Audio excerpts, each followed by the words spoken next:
Nine गंबड़ के मशहूर रूहानी दरगाह सूफ़ी शहनशाह हज़रत हाफ़िज़ शाह बुखारी जो सालियानो उर्स अक़ीदत एहतराम से मल्हायो वियो।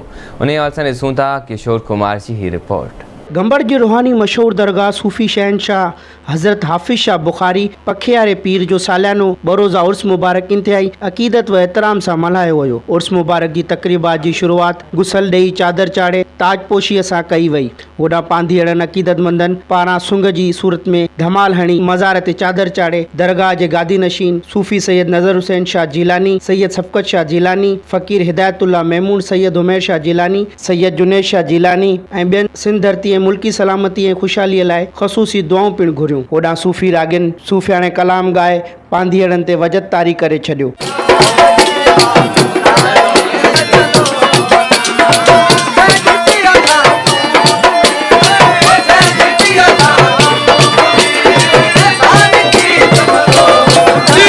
इन मौके ते दरगाह ते आयल पांधीअड़नि अक़ीदतमंदनि आवाज़ टीवी सां ॻाल्हाईंदे चयो त पखियारो पीर सॾु वेंदो आहे। 25 जे ॾींहुं 26 जी राति ऐं 26 जे ॾींहुं वॾे एतिराम अक़ीदत सां मल्हायो वेंदो आहे। तंहिंखां सवाइ चादर बि चाढ़ी वेंदी आहे ऐं रंग राग इहो सूफ़ी राग वग़ैरह जेको असांजी सकाफ़त में आहे उहो कंदा आहिनि।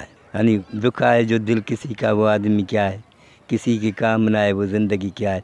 ज़रूर कंहिं न कंहिं इंसान की मदद हर इंसान की करणु खपे। इहो ई असांजो पैगाम आहे। फ़क़ीरनि जी ॻाल्हि बि इहा ई हूंदी आहे। साईं नज़र शाह बादशाह गादी नशीना उतों जो कराईंदो आहे। असां बि उन्हनि फ़क़ीरनि जे मार्फत सां असांजी अक़ीदत आहे साईं हाफ़िज़ शाह बादशाह सां बाल जतीअ ईअं सम्झो त असांजे मथां ख़ानदान जे मथां सायो आहे सैयद जो। पोइ इहो इश्क जो सुंग जे सूरत में धमाल कलंदर लाल शाहबाज़ जी आहे, पर सवाब सैयद हाफ़िज़ शाह ख़ातिर हितां असां खणी वेंदा आहियूं हर साल। सिंध सूफ़ियुनि जी धरती आहे। हाफ़िज़ शाह बुखारी जेको आहे ही इलाही टाइम खां हिते आहे साईं। ऐं साईं 17 सालनि जी उमिरि में हुया जेको हाफ़िज़ क़ुरान आहिनि। ऐं हिते राति जो महफ़िल राग रंग सूफ़ी ऐं नात ख़्वानी बि थींदी आहे। ऐं उन खां पोइ शाम जो हिते न्याज़ नगर भी हलायो वेंदो आहे ऐं उन खां पोइ दुआ ख़ैर घुरी वेंदी आहे। ही 550 साल पुराणो प्रोग्राम आहे ऐं हलंदो पियो अचे। अल्लाह वारनि जो वसियूं क़ाइमु आहिनि। इन्ना औलिया अल्लाह ला ख़ौफ़ुन अलैहिम वला हुम यहज़नून। अल्लाह जो क़ुरान चवे थो अल्लाह जा मुंहिंजा दोस्त मरंदा न आहिनि, उहे ज़िंदा हूंदा आहिनि ऐं व इंदहुम युरज़क़ून ऐं मूं वटि रिज़क़ खाईंदा आहिनि। अल्हम्दुलिल्लाह हिन गंबड़ शहर जा रहवासी हिन बुज़ुर्ग जो हज़रत हाफ़िज़ शाह बुखारी रहमतुल्लाह अलैह जो उर्स मुबारक हमेशह शाबानुल मुअज़्ज़म में मल्हाईंदा आहिनि। ऐं तमामु हिकिड़ो वॾो 550 साल पुराणो ओलिया हुआ ऐं मां सम्झां थो त तमामु हिकिड़ो जेको आहे सो निहायत अक़ीदत एतिराम वारो साईं आहे।